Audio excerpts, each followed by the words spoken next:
चला तर पुन्हा एकदा स्वागत आहे सगळ्यांचं सदैव क्लासेसमध्ये. पुढची एक कविता नाही धडा घेऊया आपण. धड्याचं नाव आहे जब तक जिंदा रहो लिखता रहो विश्वनाथ प्रसाद तिवारी जी। विश्वनाथ प्रसाद तिवारी जी इनका है यह। चलिए देखेंगे क्या है इस पद्य में, सॉरी गद्य में क्या क्या है। तो प्रस्तुत साक्षात्कार म्हणजे काय, आता इंटरव्ह्यू त्यांचा ऍक्च्युअली काय तो साक्षात्कार म्हणजे इंटरव्यू है। इन्होंने तत्कालीन राजनीतिक सामाजिक परिस्थितियों लेखकों के आदि के बारे में अनेक प्रश्न पूछे हैं और उनके वहां पे उन्होंने लेखक ने उत्तर दिए हुए हैं। साक्षात्कार म्हणजे काय, इंटरव्यू। लक्षात घ्या। तिवारी जी कहते हैं कि नागर जी, मैं आपको आपके लेखन के आरंभ काल की ओर ले चलना चाहता हूँ। जिस समय आपने लिखाना शुरू किया उस समय का साहित्यिक माहौल क्या था, किन लोगों से प्रेरित होकर आपने लिखना शुरू किया और क्या आदर्श थे आपके सामने। ऐसा उन्हें प्रश्न पूछा है कि क्या था, आपने कैसे लिखना शुरू किया। सिंपल बात है। अभी नागर जी कहते हैं, उसका आंसर वो देते हैं, उत्तर देते हैं। देखिए, लिखने से पहले तो मैंने पढ़ना शुरू किया था। क्या किया था मैंने? लिखने से पहले तो मैंने पढ़ना शुरू किया था। आरंभ में कवियों को ही अधिक पढ़ता था। सने ही थी अयोध्या सिंह उपाध्याय की कविताएं ज्यादा पढ़ी। छापे का अक्षर मेरा पहला मित्र था। घर में दो पत्रिकाएं मंगाते थे मेरे पितामह। उनके पिताजी दो पत्रिकाएं मंगाते थे। एक थी सरस्वती और दूसरी थी गृहलक्ष्मी। उस समय हमारे सामने प्रेमचंद का साहित्य था, कौशिक का था। आरंभ में बंकिम के उपन्यास थे, बंकिम चंद्र चटर्जी। शरद चंद्र के बाद में आए प्रभात कुमार मुखोपाध्याय का कहानी संग्रह देशी और विलायती 1930 के आसपास पढ़ा। उपन्यासों में बंकिम के उपन्यास 1930 में ही पढ़ डाले। आनंद मठ का आनंद मठ देवी चौधरानी और एक राजस्थानी थीम पर लिखा हुआ उपन्यास उसी समय पढ़ा था। त्यांनी सांगितलं की लिखने से पहिले म्हणजे लिहायच्या आधी त्यांनी वाचायला सुरुवात केलेली होती आणि काय वाचलं किंवा कोणकोणते वाचलं त्यांनी तुम्हाला सांगितलेलं आहे। पुढचा प्रश्न त्यांना विचारला जाता, तिवारी जी पूछते हैं, क्या यही लेखक आपके लिए आदर्श रहे। नागा जी कहते नहीं नहीं, कोई आदर्श नहीं, केवल आनंद था पढ़ने का। सबसे पहले कविता फूटी साइमन कमीशन के बहिष्कार के लिए 1928 से 1929 में।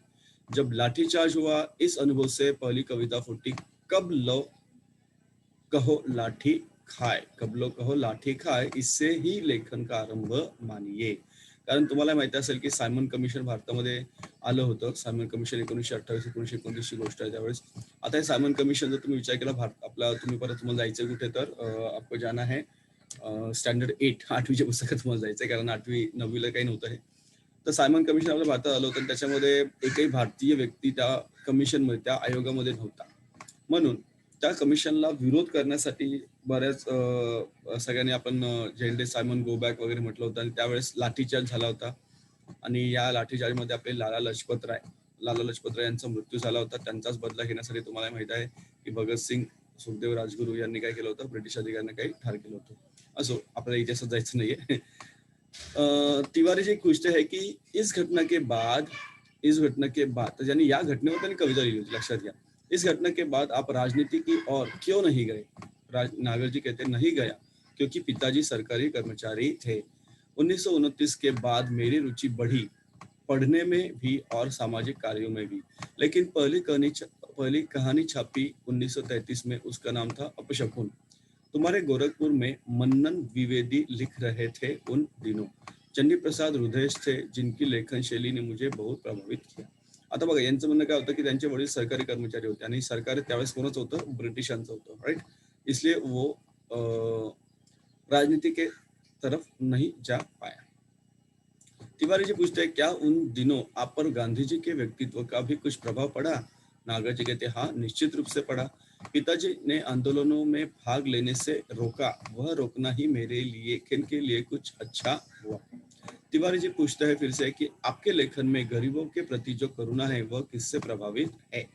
नागर जी उत्तर देते हैं, वह तो अपने समाज से ही उभरी थी। मेरी पहली कहानी प्रायश्चित इसका प्रमाण है। हमारे पारिवारिक संसार भी थे। मेरे परिवार में एक अद्भुत गुण था, वे किसी के दुख दर्द के में तुरंत पहुंचते थे। इससे मुझे बहुत प्रभावित किया था। आणि बऱ्याच ठिकाणी असं असतं की कुठलाही एक परिवार असं असतं की ते सगळ्यांसाठी पटकन तयार असं कुठल्याही गोष्टीसाठी. तिवारी जी फिर पूछते हैं कि देखो, उस समय क्रांतिकारी आंदोलन भी हो रहे थे, क्या उनका भी आप पर कुछ प्रभाव पड़ा? उसका आंसर नागा जी देते हैं, उसे से तो पिताजी ने डांटा, उसी से तो पिताजी ने डांटा। और देखिए आगे, एक सेकेंड। हम्म, उसी उसी से तो पिताजी ने डांटा और रोका, काकोरी बम कांड हो चुका था, बरोबर ना। 1921 में आंदोलन तेज हो गए थे। तिवारी जी, क्या सामाजिक आंदोलन जैसे आर्य समाज का भी आप पर कुछ प्रभाव पड़ा है? नागा जी कहते हैं, आरंभिक असर है थोड़ा जरूर। मेरे पिताजी में एक अच्छी बात थी कि उन्होंने मुझे सामाजिक आंदोलनों में जाने से कभी नहीं रोका। जवाहरलाल नेहरू से मेरी भेंट 1933 में हुई। उनकी माँ मेडिकल कॉलेज में दाखिल थी और उसी समय मेरा छोटा भाई भी वहां दाखिल था। नेहरू जी जेल में थे, उनकी माँ के पास कुछ कश्मीरी, देखो आगे क्या है बघा, इथे सगळं राजकारण आपल्याला या ठिकाणी जाणवते आणि या गोष्टी आपल्याला आधी कुठंच माहिती पडत नाही, मासाला सुद्धा मिळत नाही त्या गोष्टी. कश्मीरी लोगों को छोड़कर कोई आता नहीं था। मैं उनके माता जी के पास रोज जाता था। पंडित जी जब जेल से छूटे तो मेरे उनसे वही भेंट हुई जो प्राय होती रहती थी। उनसे खूब बातें होती रहती हर तरह की। तिवारी जी पूछते, क्या पहला उपन्यास, आपका पहला उपन्यास कौन सा है? नागा जी कहते, मेरा उपन्यास 1944 में महाकाल जो छपा था 1946 में, बंगाल से लौटकर इसे लिखा था। तिवारी जी पूछते, क्या बाद में हुक नाम से भी प्रकाशित हुआ? जी हाँ हाँ। तिवारी जी कहते, नागर जी, आप अपने समय के और कौन कौन से लेखकों के संपर्क और प्रभाव में रहे हैं? असे अनेक प्रश्न तुम्हाला माहिती असेल, एक इंटरव्ह्यू टाईपच आहे. बघा पुढे. नागाजी कहते, जगन्नाथ रत्नाकर, गोपाल राम रोपाल राय घमरी, प्रेमचंद, किशोरी लाल गोस्वामी, लक्ष्मीधर वाजपेयी आदि के नाम याद आते हैं। माधव शुक्ल हमारे यहाँ आते थे, वे अजानुभव थे, ढीला कुर्ता पहनते थे और कुर्ते की जेब में जालियनवाला बाग की खून सनी मिट्टी हमेशा रखते थे. जालियनवाला बाग हत्याकांड तुम्हाला माहित असेल, 1919-20 सालची गोष्ट आहे ती. 1931 और मैं 1931 से 37 तक मैं प्रतिवर्ष कोलकाता जाकर शरद चंद्र से मिलता रहा, उनके गांव भी गया. तिवारी जी फिर आगे पूछते हैं, पुराने साहित्यकारों में आप किससे आपका आदर्श मानते हैं? तो उनका आंसर है कि तुलसीदास को तो मुझे घुट्टी में पिलाया गया है। बाबा शाम को नित्य प्रति रामचरितमानस मुझसे पढ़वा कर सुनते थे, श्लोक जबरदस्ती याद करवाते थे. आगे कुछ क्वेश्चन और है, देखिए जैसे, नागर जी, आपने खंजन नयन में सूरदास के चमत्कारों का बहुत विस्तार से वर्णन किया है, क्या इन पर आपका विश्वास है? नागर जी कहते हैं, नेत्रहीन को चमत्कार हमने बहुत देखे हैं, उनकी भविष्यवाणियां कभी कभी बहुत सच होती है. सूर पंचशती के अवसर पर काफी विवाद चला था कि सूर जन्मांध थे या नहीं. सवाल यह है कि देखता कौन है, आंख या मन? आंख माध्यम है, देखने वाला क्या है? मन है. तिवारी जी आगे पूछते हैं, क्या आपने आपने क्या कभी अपने लिखने की सार्थकता की परख की है? नागा जी कहते, हा, मेरे पास बहुत से पत्र आते हैं. बघा, पारख म्हणजे काय, तर तुम्ही एखादी गोष्ट केल्यानंतर तुम्हाला जर त्याच्यातून काही फीडबॅक मिळतो, जसं आपण आजच्या भाषेमध्ये बोललो फीडबॅक, तर तसा त्यांना सुद्धा काही पत्र वगैरे त्यांना यायची आणि त्या पत्रामध्ये सुद्धा अनेक गोष्टी त्या ठिकाणी सांगितल्या, म्हणजे त्यांना पत्र यायची त्यांना, जसं मेरे उपन्यासों के बारे में खास तौर जिनके पाठकीय प्रतिक्रियाओं का चलता है. तिवारी जी फिर आगे पूछते, नागर जी, अपने भ्रमण तो काफी किया है, भ्रमण में फिर ले. जी हाँ, पूरे अखंड भारतवर्ष का, पेशावर से कन्याकुमारी तक, बंगाल से कश्मीर तक, इन यात्राओं का यह लाभ हुआ कि मैंने कैरेक्टर, चरित्र बहुत देखे हैं और उनके मनोविज्ञान को भी समझने का मौका मिला.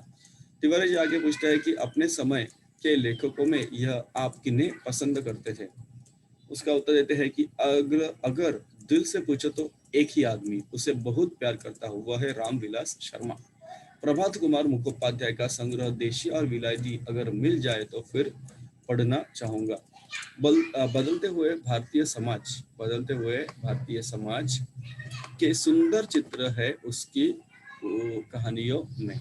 टॉल्स्टॉय और चेखव की रचनाएं भी मुझे प्रिय है. तिवारी जी फिर आगे पूछते हैं कि आपने तो पत्रों का भी बहुत संकलन किया है. जी हाँ, बहुत किया है. पत्रों का संग्रह भी काफी है, लेकिन वह व्यवस्थित नहीं है. मैंने प्रत्येक जाति के रीति रिवाज की भी इकट्ठे किए हैं। इसके लिए घूमना बहुत पड़ा है। बड़े बूढ़ों से सुनकर भी बहुत कुछ प्राप्त किया है। गदर के फूल के लिए मुझे बहुत लोगों से मिलना जुलना पडा. कारण जेव्हा लेखक असतात ते जेव्हा फिरतात इकडे तिकडे जातात त्याच वेळेस त्यांना अनेक गोष्टी माहिती होत असतात आणि अनेक गोष्टी त्यांना माहिती त्या ठिकाणी मिळत असते. आपने अपने उपन्यासों के लिए फील्ड वर्क बहुत किया है. हाँ, बहुत करना पड़ा है. नाचो बहुत गोपाल के लिए बहुत सफाई कर्मियों के बस्तियों में जाना पड़ा. उनके रीति रिवाजों को अध्ययन करना पड़ा. फिर आगे पूछते हैं कि नागर जी क्या आप मन और प्राण को अलग अलग मानते हैं? जी हाँ, प्राण को मन से अलग करना पड़ेगा. मन की गति आगे तक है, प्राण तो वहां तक खींचना पड़ता है. मन एक ऐसा निर्मल जल है जिससे जीवन के संस्कार रंगते हैं. क्या रंगते हैं? जीवन के संस्कार रंगते हैं. मन प्राण से ही सदता है. कुछ और प्रश्न आगे देखिए. जैसे सुर में आपने मन को ही पकड़ लिया है. हाँ, सुर ने एक जगह लिखा है. क्या लिखा है? मैं दसों दिशाओं में देख लेता हूँ. जब पूरी प्राण शक्ति एक जगह केंद्रित होगी तो इंट्यूटिव आई बनाएगी. नागर जी, हम लोगों ने आपका बहुत समय लिया, बल्कि आपकी उम्र और स्वास्थ्य के लिहाज भी नहीं किया. अरे, स्वास्थ्य ठीक है मेरा.